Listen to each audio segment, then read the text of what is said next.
Tinfoil Tales. I'm your host, Brandon Wright. Tonight's episode will be joined by my guest, Tyler. Now, Tyler has spent time in the Navy, and the ship that he was on, he believes, was haunted because it had some sort of weird activity going on, and other people also experienced similar things. Before we dive into our stories with Tyler, if you've ever had an encounter or a story you'd like to share and you'd like to be on a part of Tinfoil Tales, you can send an email to tinfoiltalespodcast@gmail.com, and we will get you scheduled on a future episode. We're going to go ahead and dive on into our discussions with Tyler, so sit back, relax, and enjoy the show. I'd like to welcome my guest tonight, Tyler. Tyler, thanks for coming out and talking with me. Thanks for having me. Definitely a pleasure. If you'd like to give us a little bit of background about yourself and kind of lead on into it. Okay, well, I'm from West Virginia, but my story really relates to my time in the Navy and the ship that I was on. We were in Southeast Asia for pretty much my whole time in, and I just saw some pretty scary things or pretty spooky things, I should say, and there are plenty of stories. The ship that I was on, I truly believe was haunted, which isn't in a military warship is not all that uncommon. You talk to a lot of former service members that spent any time on ship, and they're going to have some stories about things that they saw out at sea, things in the water and in the sky, and within the skin of the ship that didn't really make any sense. And I've had a few encounters, and a few of my few of my buddies have had encounters as well with that ship. And so I reckon I'll get into my story. Yeah, you can go ahead. I do have one question before you get started. Is this an older ship? Yes. At the time that I was on that ship, it was over 25 years old. Okay. So you're looking at a close to a 40-year-old ship by this point. Yeah. But at the time, it was about 25 years old, and it had done, before I got there, it had done combat, some combat actions, and a lot of relief efforts. Which the relief effort, if I'll get into that, is where I personally think that a lot of the activity came about, because it actually did relief for Katrina. It was one of many ships, and the my personal opinion is the level of voodoo and things of the let's say the occult that take place down there. I think that may have had an effect on the ship, probably more than the combat aspect did. But when I was on that ship, we had one space specifically. Actually, we had two spaces, and one was where my encounter was. Then it was very, very clearly there was something. Even in the daytime, you could go down there, and there's something is not right about it. You could just there was something in there, and the I remember I was on a on watch, and it was roughly 2 to 3 o'clock in the morning, and I was fixing to go down there and take my rounds, and I see an orb of light, and it is at the bottom of the ladder well or the stairs, and it is just circling these steps like it is waiting for me. And I'm going to be honest with you, I didn't wait around. I turned around and I walked away. I should mention, because I do think it's pertinent, that we were around Okinawa, which, if anyone does any research on kind of haunted areas, Okinawa, Japan is, there's a lot of that kind of activity that goes on there. Um, I had a buddy that even was stationed there in the Marines, and I've heard some stuff about Okinawa. Yeah, there's a lot of stuff even from before World War II. Not to mention what went on in World War II. There was a lot of stuff that people have. I don't know. There's something about that area,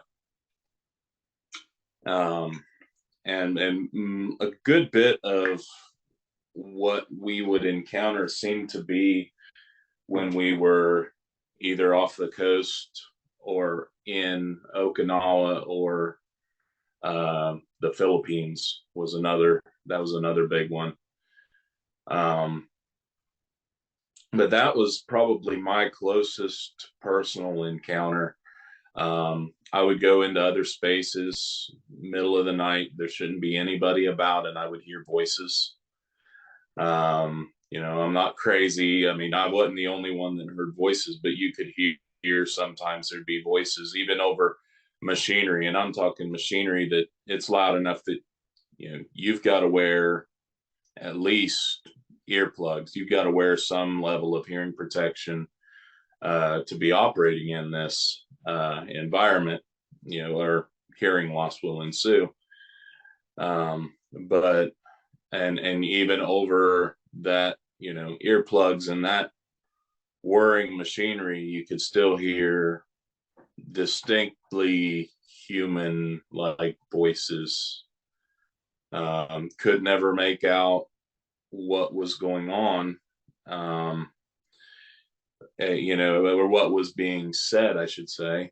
But they were there, and I'm not the only one that heard that. In one of those spaces, a buddy of mine, he went down there and was taking his rounds, and this was in broad daylight, and he heard someone enter into the space and go down to the steps to go down into the actual machinery room. And they walked, and it didn't sound like, rubber boots. He said it sounded like, some of the, like almost like you would say like a cowboy boot or a really hard uh hard soled boot, not like a soft boot. And he heard them walking around like they were going and checking the machinery, and he walked clear around. He saw a shadow of somebody from around the corner of one of the pieces of equipment, and he walked around and there was nobody there. And that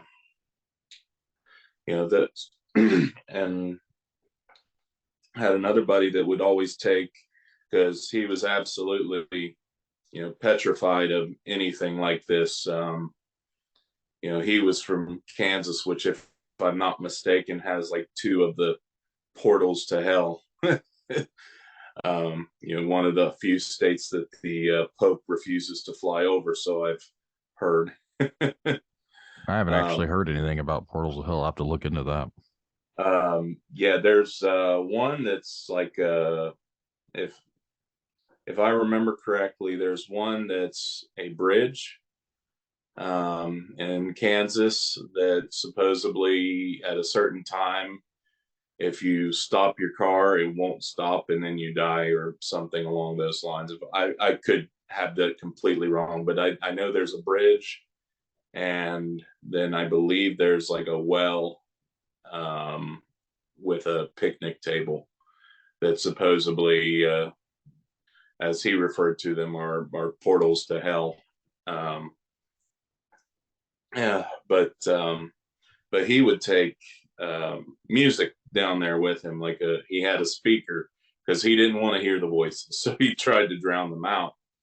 And I know that he said he was down there taking his rounds, and the music just like his radio just completely, or his speaker completely died when he got down there.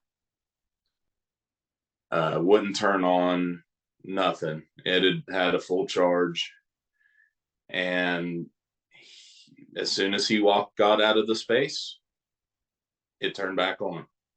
So there was something interfering with the electricity, I guess. And so that was a big experiences with that, with those two particular spaces. And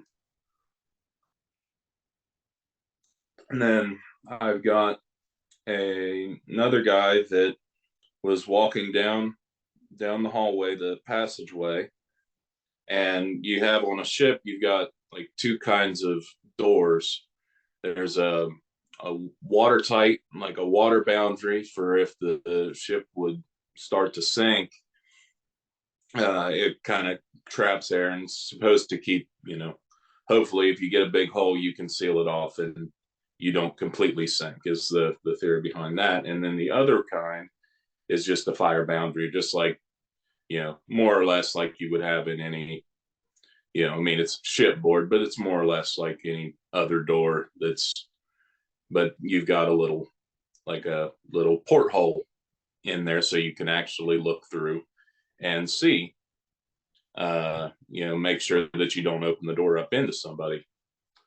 And he was walking down, and on a ship, at least on a military ship, the lights go dark when you're out to sea, and it's only red light to preserve night vision. So he's walking through in this dark red, passageway, and he goes to this door, which is right in front of like a mail room, and there was somebody standing, probably 5-6 feet away from the door, looking at, like looking like they were waiting to get mail, which of course, middle of the night, didn't make any sense.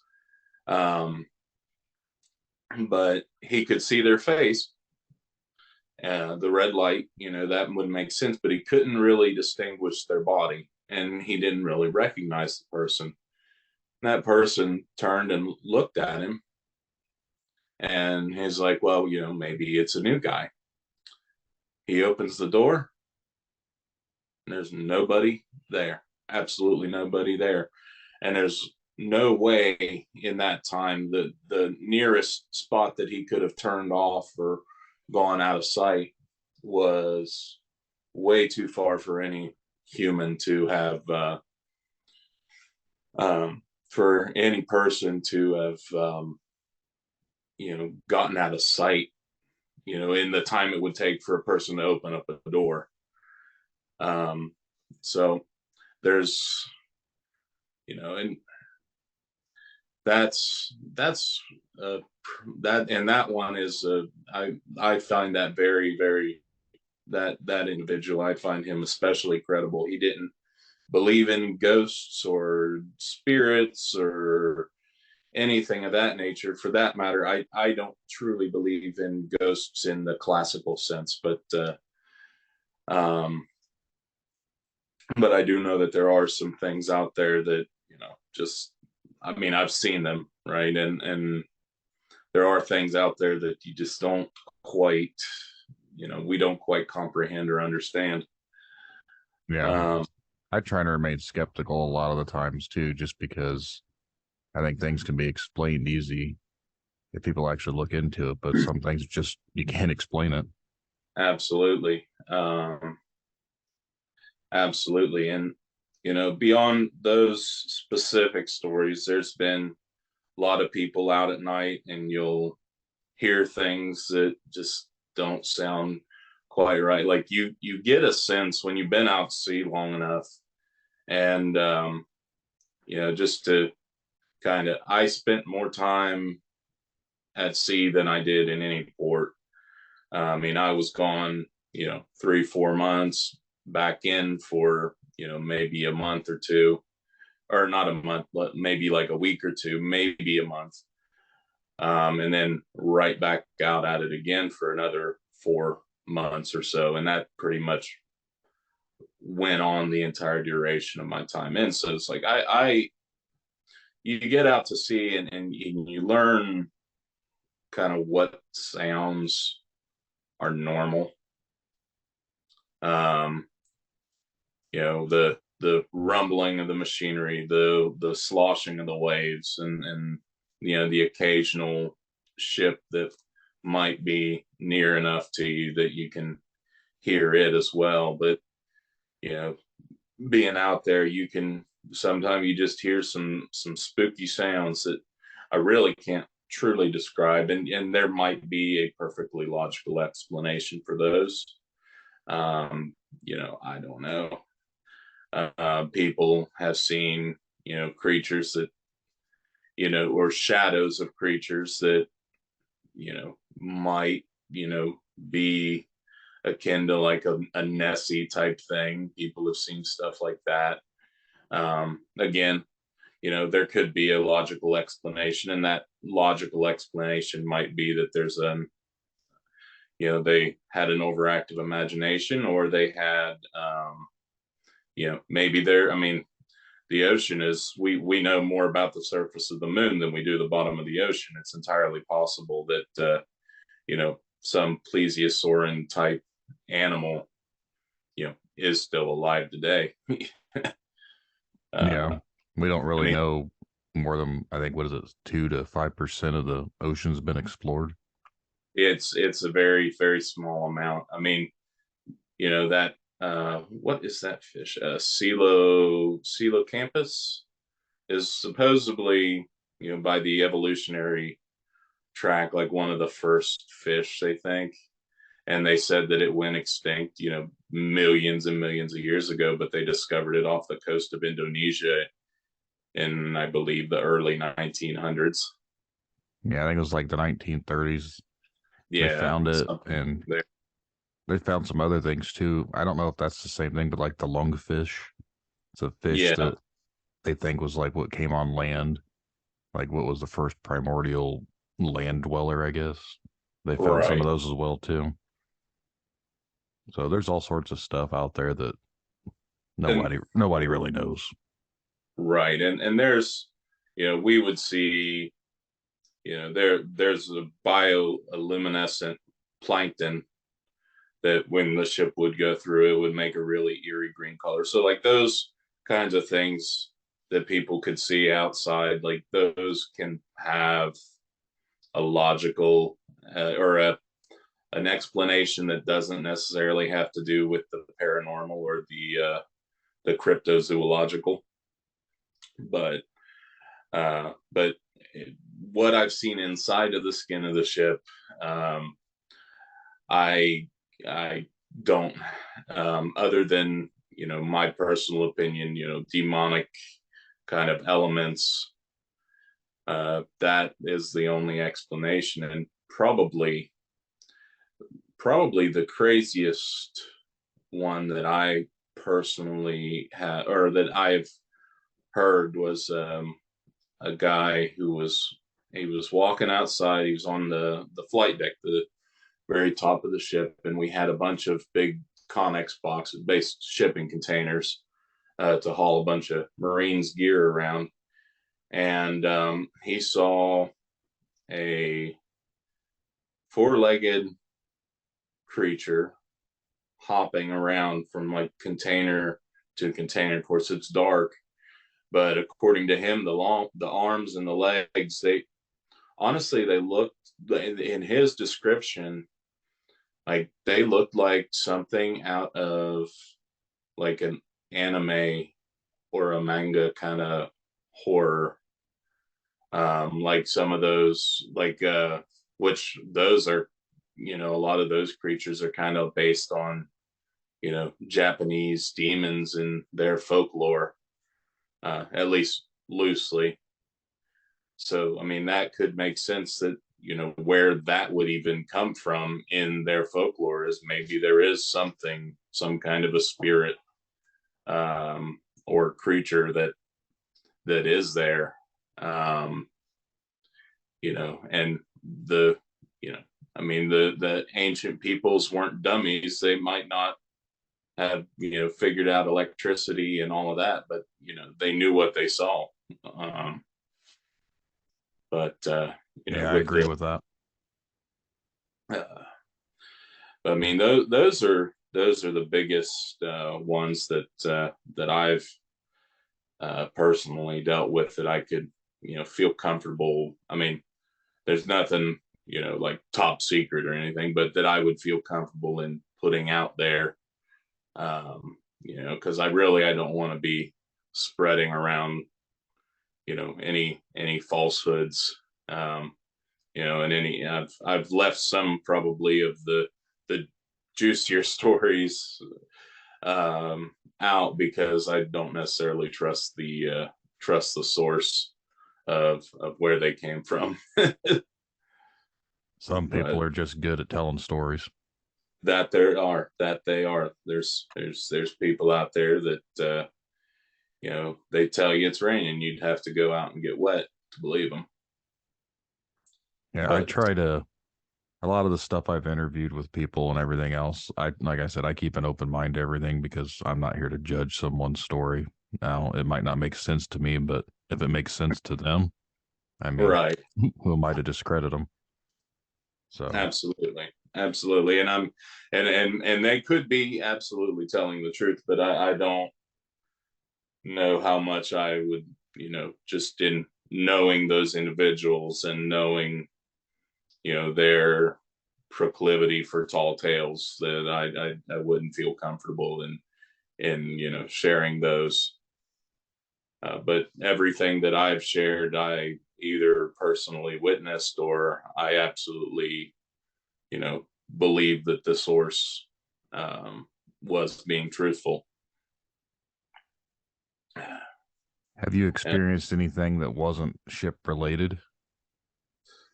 um, probably, um, you know, I would say when I was, I think I was 11 and my grandpa passed away, and the night that he passed away, I woke up middle of the night. At that age, like I never woke up in the middle of the night, and I woke up and it was probably about, I want to say 1 or 2 o'clock in the morning. I'm just guessing, but about the time, because I really I can't remember the exact time. And I woke up this middle of the night with a start, like something had happened, and I shortly went back to sleep. And we got to talking about that after, it all come out that, he had passed away. And one of my uncles and his wife had a fan that in the middle of the night, they kept it running all the time. And then just in the middle of the night, it up and died. And, I think that, they found him, like we had it figured out that they had found that he had passed away sometime in that window of when the fan died and I woke up. Uh, and so that I've experienced that. Um, I've I mean, that's probably one of the biggest ones that's one of the big ones that comes to mind is, um, you know, most else kind of delves into the religion. aspect of things, and you know, things like demonic possession. I believe. I mean, that's absolutely real. Um, you know, I have absolutely, you know, seen, you know, demons cast out of people, and you know, it's not like you know, not like your uh what's the one of the big um possession movies, The Conjuring. You know, it's not quite like that, or at least I haven't seen anything quite like that. But it's, I mean, it's scary. I mean, you see that kind of stuff, and uh, you know, people get ill, people fall down, people start vomiting, people start speaking in you know, a voice that, like, you see like a, you know, a 12-year-old girl speaking with a voice that there's no way that a 12-year-old girl is making that voice. Like, that's not a 12-year-old girl's voice. That's, you know, I mean, that kind of stuff is I mean, that's real. What you can, you know, I have my own opinions on that, and people can put whatever stamp that they you know, stamp that they want on it, you know, say it's demons or spirits or whatever. You know, but there is something there, and there is something to it. And really, that's about it. Other than that, I mean, I like to say that I've not run into anything in the hills here that I couldn't fix with a shotgun or a prayer. So, I actually interviewed someone a while back. I think it's episode 14. And his whole life, he said he was being attacked, like demonic attacks. He would get these sharp pains, like a possession almost. And like it happened basically through his whole life up until the last couple of years. And he hasn't really had any except for the day that he was supposed to interview with me. He said he felt it come back. He started getting those pains that he hadn't had in several years. But he said wow. he said he figured out a way to combat them basically from a pastor, and that's what he was saying before his interview with me. Like, and I was like, I hopefully, and I haven't heard from him since the interview, so if he's out there listening, he needs to reach out with me and let me know how he's doing, because like I said, hopefully this isn't going to bring it back to you, since you've been well from it from the last few years that you do an interview, then all of a sudden it comes back. Right. It's, you know, I mean, it's I truly believe, and that's, you know, to give my personal, you know, opinion, and I'm just going to be blunt. I am a Christian. I'm so much of a Christian that a lot of Christians don't like me. they they think they might think I'm a little too zealous. But I believe that there is, you know, there is power in the name of Jesus, and you know, there are demon. I think my personal opinion, based on my belief system, is that what we would perceive as ghosts are actually, you know, they're demonic forces that are pretending to be, you know, dead relatives, so to speak. I mean, that's my, you know, personal opinion on that. And you know, I, you know, if we get in, and I know you're not a particularly you know, religious, you know, you're not a religious podcaster, or you know, and that's not what this is about. I don't want to turn this into a sermon. but um but that is something that I truly believe can be combated. And you know, there, it's, I grew up yeah. in a Christian house. My mom and dad still go to church and everything else about it. Like, and that's good for them. But as I've gotten older, I haven't really been a religious person, but it doesn't necessarily mean I discredit religion. I think to an extent, I think there is a higher power. I just don't know what it is. So I don't fault anyone for their beliefs. So you, if it works for you, great. Like I said, I've interviewed quite a few people that are religious, and like I said, I'm not here to discredit anyone's religion. There's so many out there. Who am I to, again, like I said earlier, who am I to say what's right and what's wrong? I'm a nobody. Oh, as am I. As am I. I'm just a I'm just a redneck living in the backwoods here. So nobody really wants to take their life advice from from a guy like me. I was going to ask, but you kind of already touched on it. Like, what do you think these spirit realms really come from? Because I have my own theories. Sometimes they don't necessarily line up with everyone's, but I've always felt like there's energy, like everyone has their own sort of energies. And to me, it's almost like I'm not going to say like an alternate reality, but maybe we can't see in like different, try like a, not so much dimensions, but maybe it is dimensions. I don't know the proper wording Like for a it. different plane, so to speak. Yeah, different But planes and like some of these residual hauntings at places and everything, and people see these spirits or whatever. We see these weird creatures. Maybe we're getting a glimpse into this other plane of reality dimension that is just kind of bleeding into us that we don't normally see. Because you being in the military, you know, there's like your night vision, you've got your full spectrum cameras, you see everything else we can't see with our naked eye. Who's to say that there's not stuff around us that we just don't normally see?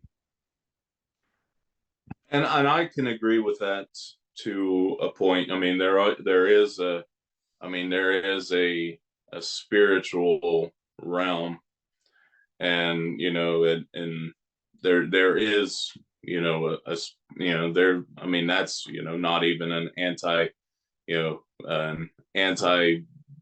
Christian statement to say something like that, like to believe that that's there is a something in the spiritual realm. Now, like my personal opinion and is when you die, your body goes in the dirt and your spirit is essentially sleeping, and it will sleep until the end of days and the resurrection that's depicted in the book of Revelations. And that's just my opinion through my research, my life experience, and that what we would classify as ghosts, I believe, are actual demonic entities, which are fallen angels that were cast out of heaven along with Lucifer, the devil, whatever you would want to call him.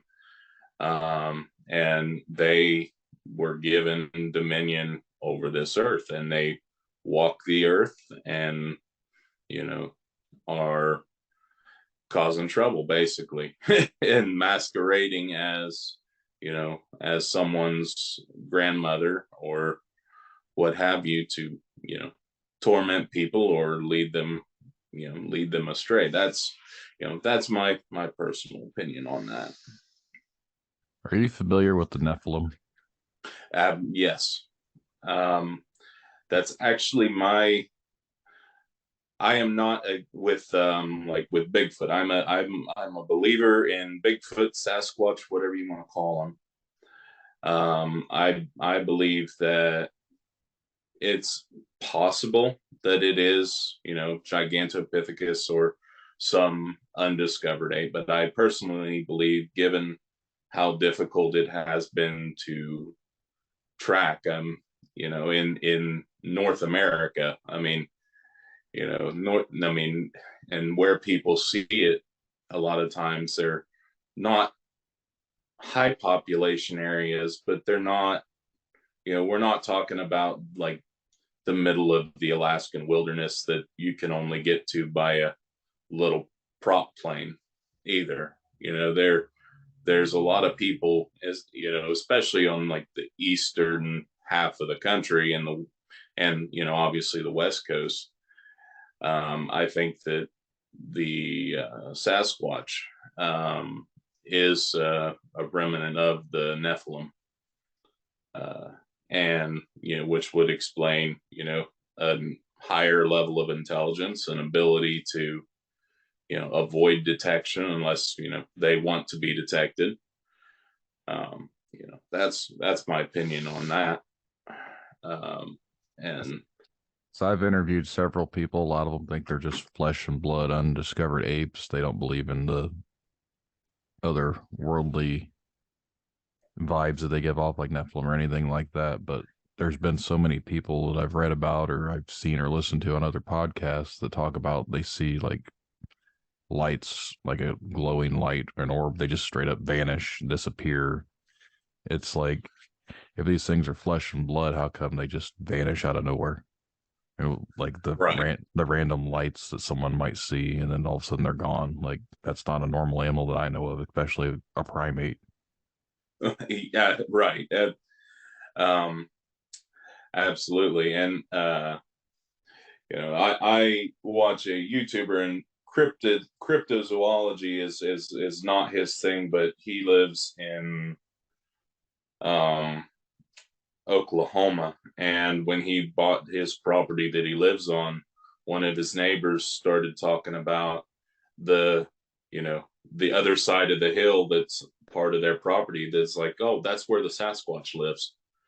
And so there's a lot of activity he's reported in his area. And are you familiar with a shofar? No, I Uh, haven't heard that. okay, basically, if you read in the Bible where it talks about a trumpet, they're talking about this thing. And it's a big horn made from usually like a ram. It's a big, horn like a trumpet made out of, usually like a ram's horn from a goat.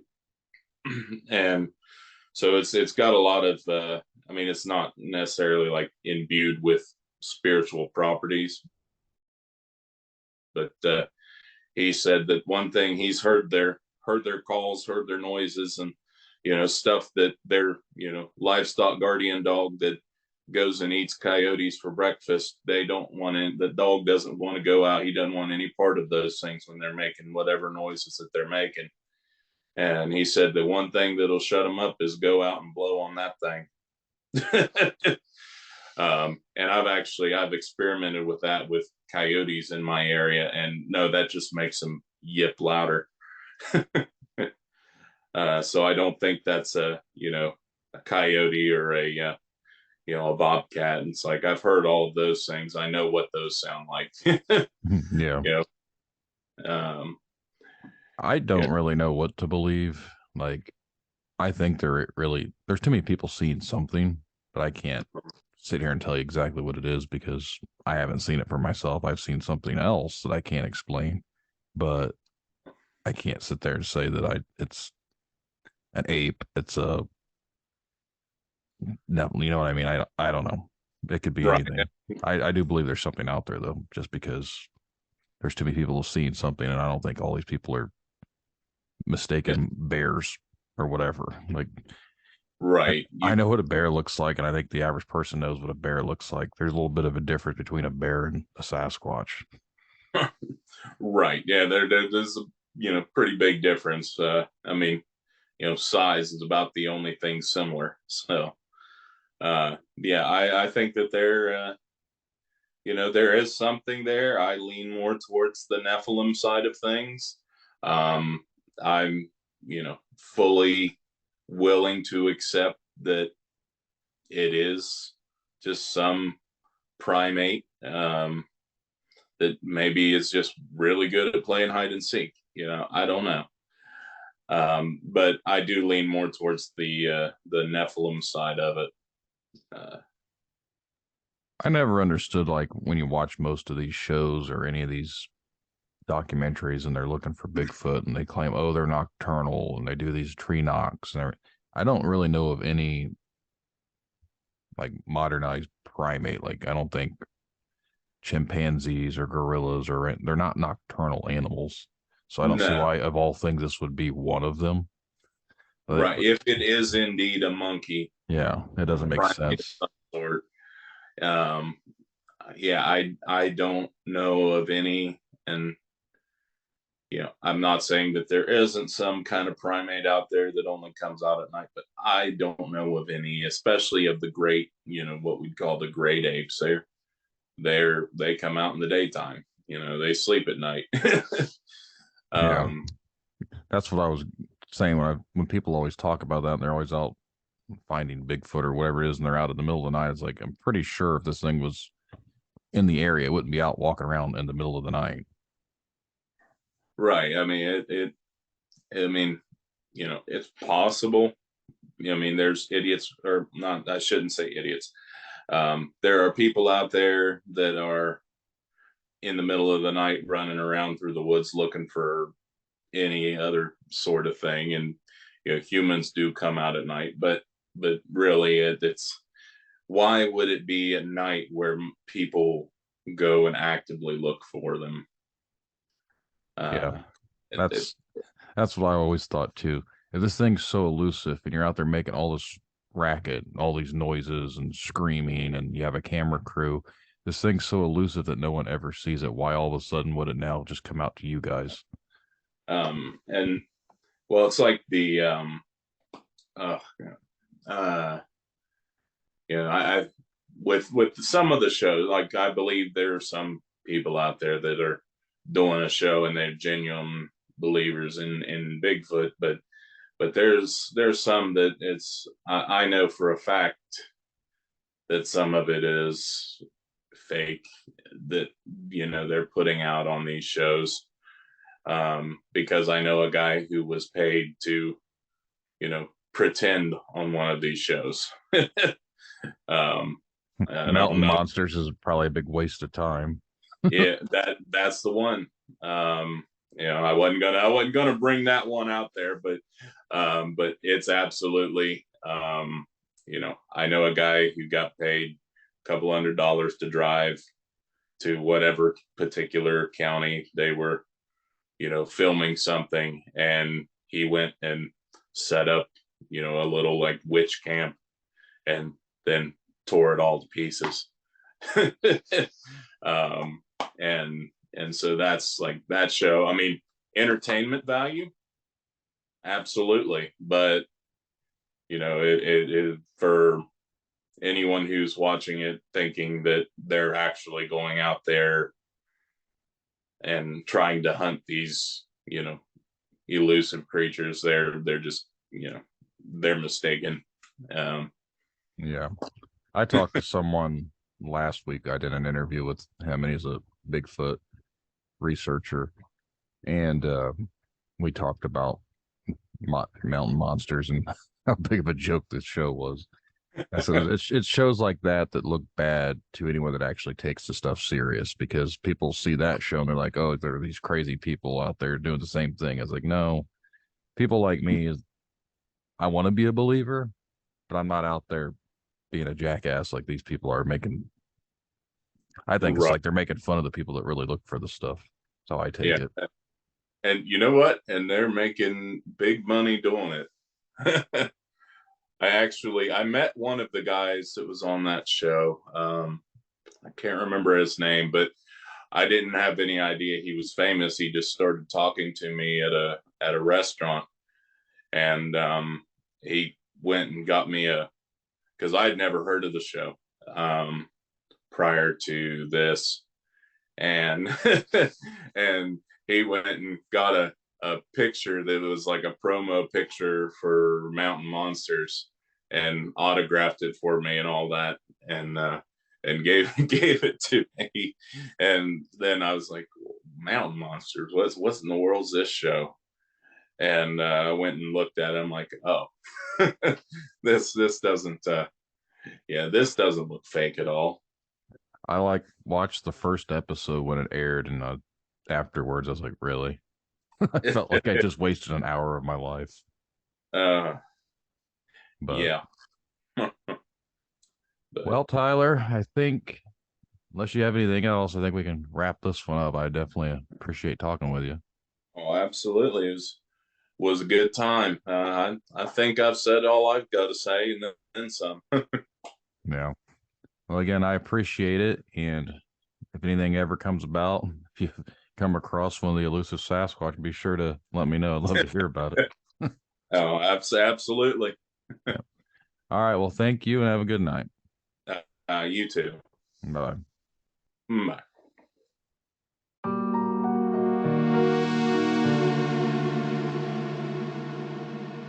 And that's the show, everyone. Again, I want to thank Tyler for coming out and talking with me. I definitely believe that there are some sort of things going on these ships because just the amount of activity and stuff that goes on and all the energies and everything focused on because of possibly going through wars and all sorts of stuff. Who knows what could be out there and what it does to this stuff. And if you've ever had an experience or a story you want to share and you want to be on an episode of Tinfoil Tales, you can send an email to tinfoiltalespodcast@gmail.com and we will get you scheduled for a future episode. Good night, everyone.